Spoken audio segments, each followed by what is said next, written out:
પુરુષોત્તમ માસમાં દાનનું ઘણું મહાત્મય છે. તેમાંય ખાસ કરીને 33 વસ્તુ દાનમાં દેવાય છે. પુરુષોત્તમ માસ પૂર્ણ થાય એ પહેલાં તે 33 વસ્તુ કઈ છે તે આપણે જાણી લઈએ.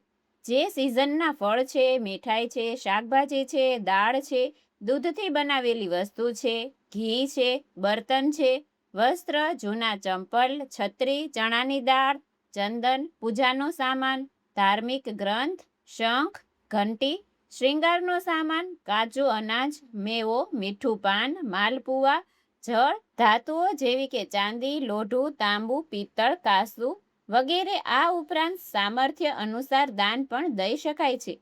અને જો આપણે પુરુષોત્તમ માસમાં કોઈ ખાસ દિવસ જોઈએ તો પૂર્ણિમા એકાદશી છે ત્યારે પણ દાન દઈ શકાય છે. એક સાથે પણ દાન દઈ શકાય છે અને અલગ અલગ રીતે પણ.